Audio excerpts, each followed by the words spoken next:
نحمده ونستعينه ونستغفره ونؤمن به ونتوكل عليه ونعوذ بالله من شرور أنفسنا ومن سيئات أعمالنا من يهده الله فلا مضل له ومن يضلله فلا هادي له وأشهد أن لا إله إلا الله وحده لا شريك له وأشهد أن محمدًا عبده ورسوله أعوذ بالله من الشيطان الرجيم بسم الله الرحمن الرحيم قال الله تعالى في كلام المجيد والفرقان الحميد ومن يرتد منكم عن دينه فيمت وهو كافر فأولئك حبطت الدنيا والآخرة وأولئك أصحاب النار هم فيها خالدون صدق الله العظيم وصدق رسوله النبي الكريم ونحن على ذلك لمن الشاهدين والشاكرين والحمد لله رب العالمين۔ اللہ رب العزت کا بے پناہ شکر اور اس کا احسان ہے کہ اس نے ہمیں اور آپ کو دین کی باتیں سننے کے لیے اللہ اور اس کے رسول صلی اللہ علیہ وسلم کی بتلائی ہوئی باتوں کو سننے کے لیے اللہ نے ہمیں اس گھر کے اندر جمع ہونے کا موقع عطا فرمایا۔ اللہ رب العزت سے دعا ہے کہ اللہ تبارک و تعالی ہمارے بیٹھنے کو، ہمارے آنے کو قبول فرمائے اور جو باتیں بتلائی جائیں دل کی گہرائیوں سے ہم سب کو اس پر عمل کرنے کی توفیق عطا فرمائے۔ میری پیاری ماؤں اور بہنوں، اللہ تبارک و تعالی نے دنیا کے اندر انسانوں کو پیدا کیا اور اللہ رب العزت نے انسانوں کو اس دنیا کے اندر امتحان کے لیے بھیجا، آزمائش کے لیے بھیجا۔ اللہ رب العزت یہ دیکھنا چاہتے ہیں کہ کون شخص اللہ کی بتائی ہوئی باتوں کو دل سے مانتا ہے اور کون اللہ کی بتائی ہوئی باتوں کا انکار کرتا ہے اور ان پر عمل نہیں کرتا ہے۔ اسی لیے فرمایا کہ یہ دنیا امتحان گاہ ہے اور یہاں چند دن رہنا ہے، چند دن گزر جانے کے بعد ہماری اور آپ کی جو اصل زندگی ہوگی وہ آخرت والی زندگی ہے۔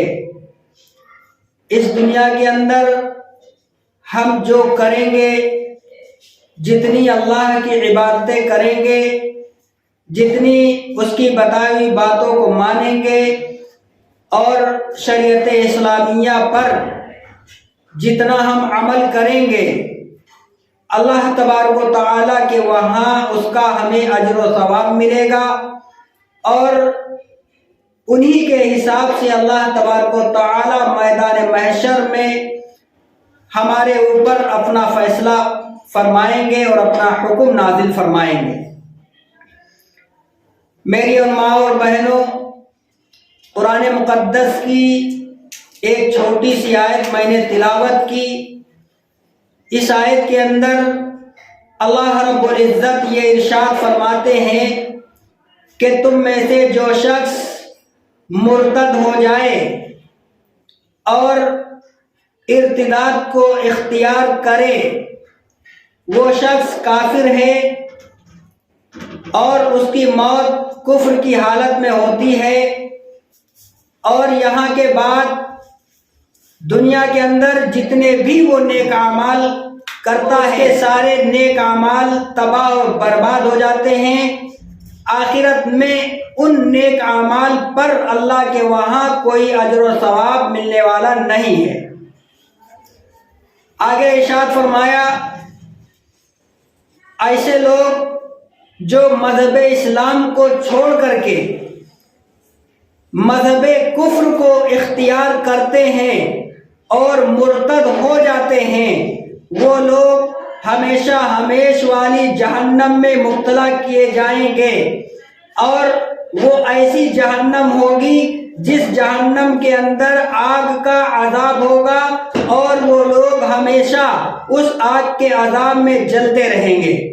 یہ حشر ان لوگوں کا ہے جو مذہب اسلام کو چھوڑ کر کے ایمان کی دولت کو چھوڑ کر کے جنہوں نے ارتداد یعنی کفر کو اختیار کر لیا ہے ان لوگوں کا حشر یہ ہوگا کہ وہ ہمیشہ ہمیش والی جہنم میں جلتے رہیں گے اور وہاں کا حال یہ ہوگا کہ وہاں کسی بھی انسان کو موت نہیں آئے گی, وہاں ہمیشہ ہمیش زندہ رہے گا.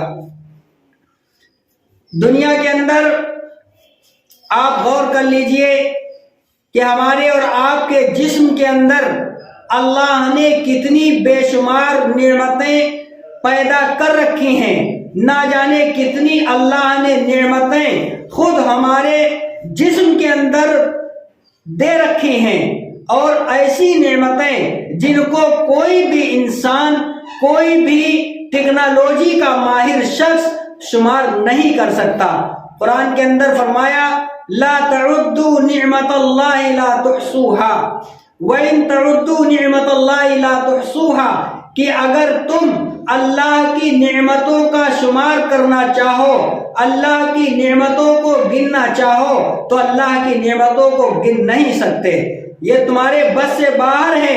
اتنی نعمتیں اللہ نے ہمارے اور آپ کے جسم کے اندر دے رکھی ہیں. آپ نے غور کیا ہوگا کہ دنیا میں طرح طرح کے انسان ہیں. ایک انسان دنیا کے اندر وہ ہے جس کو اللہ نے تمام طریقے کے عیش و آرام سے نواز رکھا ہے. ایک انسان ہے جس کو اللہ نے ہر طرح سے رہنے کے لیے بہترین عالیشان بنگلے اور کوٹھیاں دے رکھی ہیں اور دنیا بھر کی مال دولت اس کے وہاں ہے, دنیا کی بادشاہت اس کے پاس ہے. کھانے پینے کے جتنے بھی اشیاء ہیں, جتنی بھی غذائیں ہیں, وہ ایک سے بڑھ کر ایک غذا اللہ نے اس کو کھانے کے لیے دے رکھی ہے.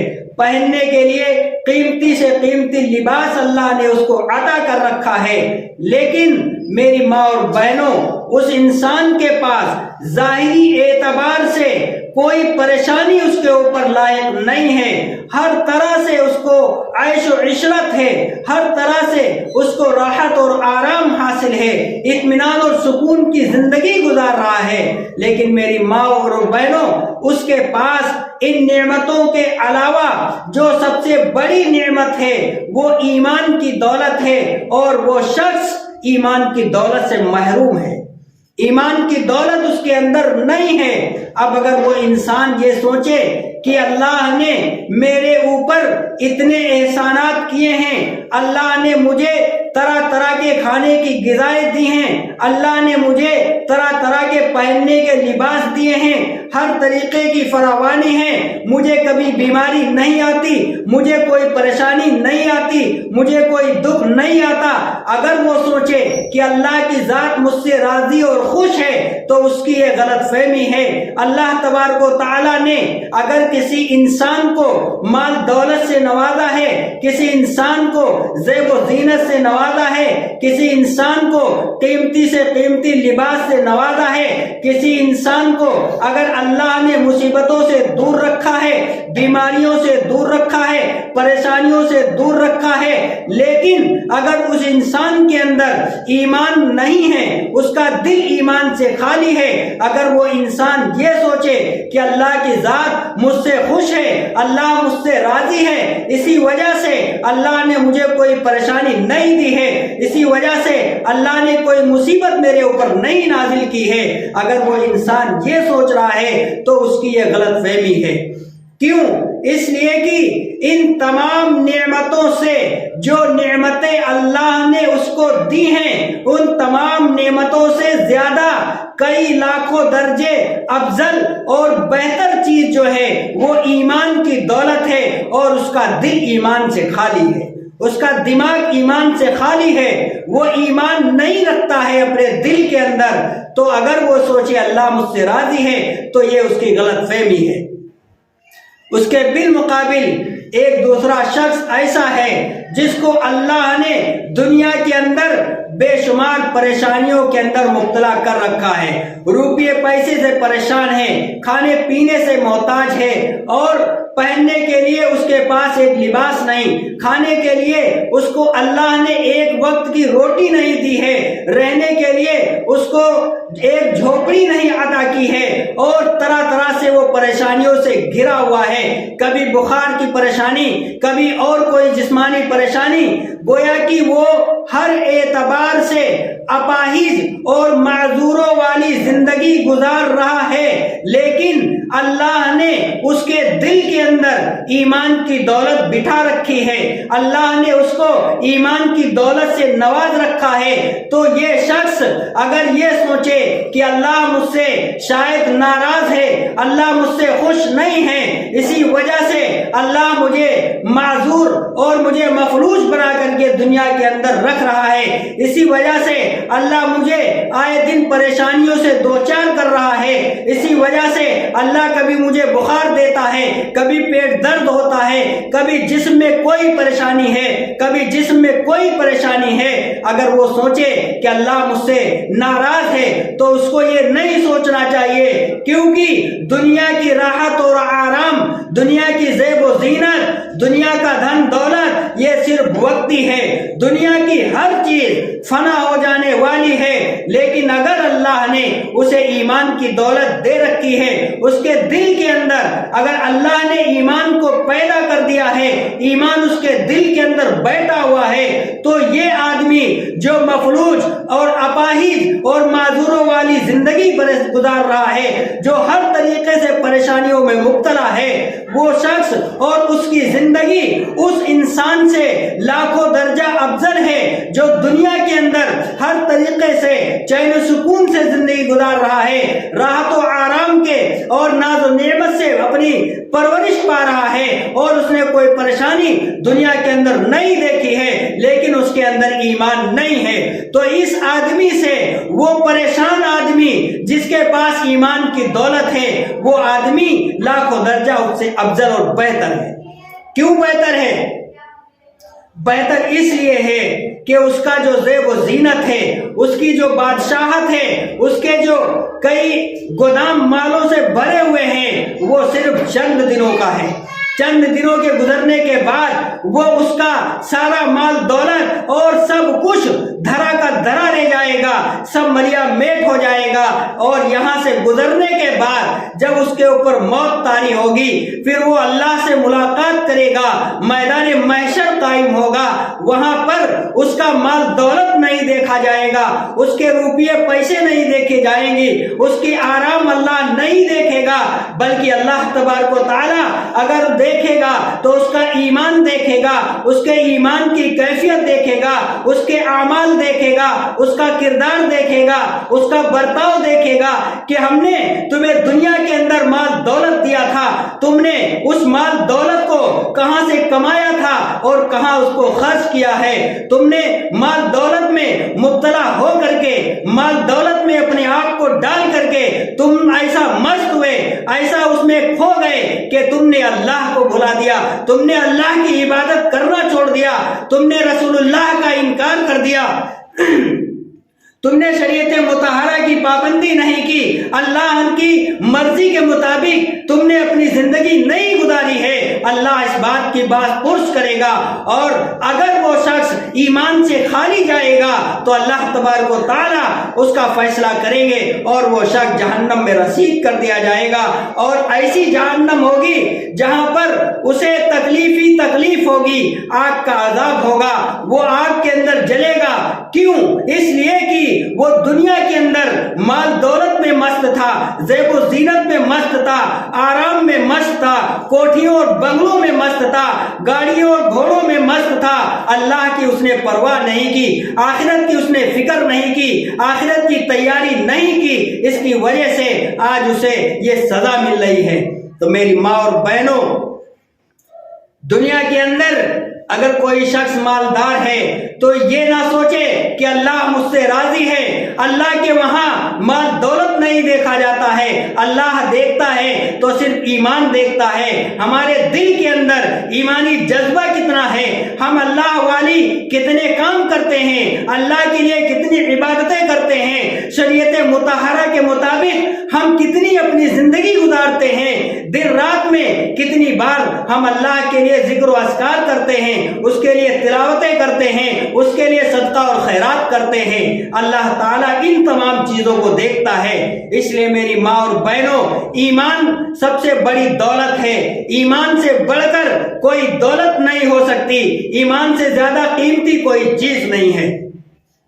میری ماں اور بہنوں، خوش قسمت ہے وہ انسان جس کو اللہ نے ایمان کی دولت دے رکھی ہے، جس کو اللہ نے ایمان پر خاتمہ جس کا نصیب کر رکھا ہے، ایمان پر جس کی موت ہو جاتی ہے، وہ انسان کا خوش قسمت ہے اور قابل رشک ہے۔ وہ انسان جس کا ایمان پر خاتمہ ہو جاتا ہے وہ دنیا اور آخرت دونوں جگہ کامیاب ہوتا ہے۔ میرے ماں اور بہنوں، ہم نے آیت کے اندر بتلایا تھا جو شخص مذہب اسلام کو چھوڑ کر کے مرتد ہو جائے، مذہب اسلام سے پھر جائے اور اسلام اور ایمان کو چھوڑ دے، غیر مسلموں کے طریقے کو اپنا لے، غیر مسلموں کے طریقوں کو اختیار کر لے، تو اللہ رب العزت نے فرمایا ایسے لوگ دنیا کے اندر جو بھی اعمال خیر کرتے ہیں وہ سارے کے سارے اعمال ان کے تباہ اور برباد ہو جائیں گے، اور وہ شخص ہمیشہ ہمیشہ جہنم کے اندر رسید کیے جائیں گے، وہاں جلتے رہیں گے۔ ارتداد کا مطلب کیا ہے؟ مرتد ہو جانے کا مطلب کیا ہے؟ سب سے پہلے سمجھیے، مرتد کے معنی ہے پھر جانا اور لوٹ جانا، اور شریعت اسلامیہ کے اندر مرتد کہتے ہیں مذہب اسلام کو چھوڑ کر غیروں کے مذہب کو اختیار کر لینا، یہ مرتد کہلاتا ہے۔ مرتد چار طریقے کے لوگ ہیں جو اللہ کے نبی صلی اللہ علیہ وسلم نے اپنے ایک خطبے کے اندر ارشاد فرمایا تھا کہ چار طریقے کے لوگ دنیا کے اندر رہتے ہیں، ان میں سے ایک شخص وہ ہے، ایک طریقے کا انسان وہ ہوتا ہے جس کی پرورش اسلام پر ہوتی ہے اور پیدا بھی اسلام پر ہوتا ہے اور اس کا خاتمہ بھی، اس کی موت بھی اسلام کی حالت میں ہوتی ہے۔ ایسا شخص ہے اگر کوئی شخص تو وہ دنیا میں بھی کامیاب ہے اور آخرت میں بھی کامیاب ہے۔ اللہ کے نبی نے فرمایا دوسرا شخص وہ ہے جو پیدا کفر پر ہوتا ہے، غیر مسلموں کے وہاں اس کی پیدائش ہوتی ہے، غیر مسلموں کے وہاں اس کی پرورش ہوتی ہے، غیر مسلموں کے وہاں اس کی نشو و نما ہوتی ہے، لیکن وہ مرتا ہے تو کفر کی حالت میں مرتا ہے۔ تو اللہ کے نبی نے فرمایا ایسے شخص کی دنیا اور آخرت دونوں تباہ اور برباد ہیں۔